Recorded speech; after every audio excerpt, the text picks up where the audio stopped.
Selamat sore, salam sejahtera bagi kita semua. Perkenalkan, nama saya Alfredo Nicodemus Manjuntak.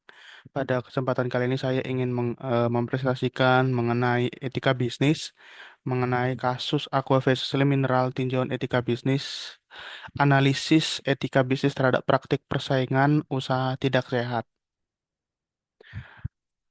Yang menjadi latar belakang masalah industri air minum dalam kemasan atau AMDK di Indonesia menunjukkan pertumbuhan yang positif atau yang kompetitif dengan PT Tirta Investama atau Aqua sebagai pemain dominan.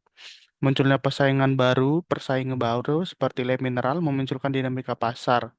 Pada tahun 2016 muncul dugaan bahwa Aqua melalui mitra distribusi melakukan praktik eksklusivitas dengan melarang pengecer menjual produk lem mineral. Tindakan ini dilaporkan ke Komisi Pengawas Persaingan Usaha atau KPPU yang dianggap berpotensi melanggar prinsip persaingan usaha yang sehat.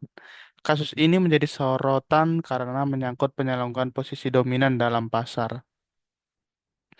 Yang menjadi identifikasi masalah pada kasus ini, yang pertama, dugaan pelanggaran penjualan lem mineral oleh mitra retail Aqua, ancaman penurunan status mitra retail yang menjual produk pesaing, praktik distribusi eksklusif tanpa transparansi, ketimpangan posisi tawar antara perusahaan besar dan mitra usaha kecil, potensi pelanggaran terhadap prinsip keadilan, integritas, dan kepatuhan hukum. Tentu ada etika yang dilanggar.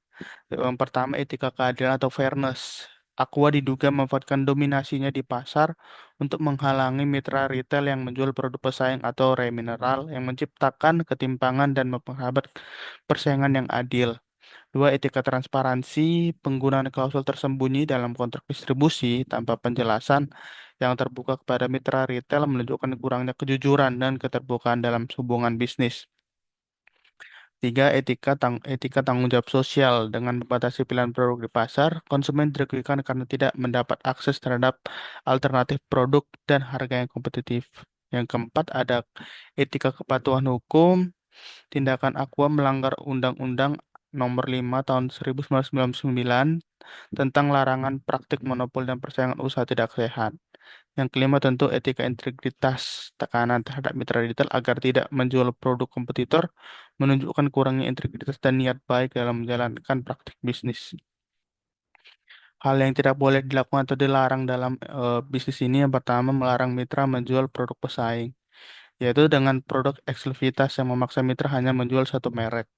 Yang kedua, menurunkan status atau memberikan ancaman kepada mitra jika menjual produk kompetitor.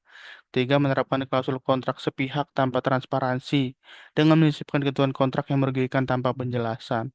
Yang keempat, menggunakan posisi dominan untuk menekan pihak lain, menyalahgunakan kekuatan pasar untuk mengendalikan perilaku mitra dan mematikan persaingan. Yang kelima, melakukan praktik monopoli dan menutup akses pasar, menghalangi kompetitor masuk ke pasar atau menjaga konsumen, merugikan inovasi dan pilihan konsumen.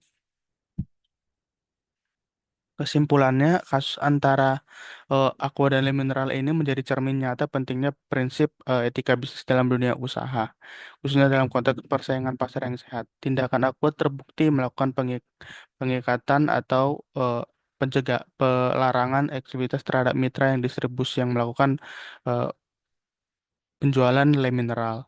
Perusahaan tidak berkewajiban untuk memenuhi peraturan formal atau informal, tapi juga harus menjalankan praktik bisnis yang menjunjung tinggi keadilan atau fairness dan transparansi.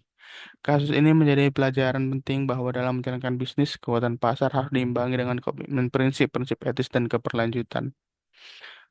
Beberapa rekomendasi yang pertama bagi perusahaan aqua atau pelaku usaha lain menghindari praktik eksklusivitas dan menutup akses pasar bagi pesaing. Tentu bagi regulator atau pemerintah KPPU meningkatkan pengawasan terhadap praktik distribusi oligopoli atau monopoli, memberikan sanksi tegas atau pembinaan kepada perusahaan yang melanggar etika tersebut. Bagi mitra retail distributor, meningkatkan pemenuhan kontrak kerja sama sebelum menyetujui kontrak kerja tersebut dengan pihak pengusaha dan bersikap proaktif dalam melaporkan praktik tidak adil dan yang dilakukan oleh prinsipal kepada otoritas berwenang. Terima kasih demikianlah yang bisa saya sharingkan atau saya presentasikan pada kesempatan ini. Jika ada pertanyaan dan kesalahan mohon dimaafkan. Terima kasih dan selamat sore.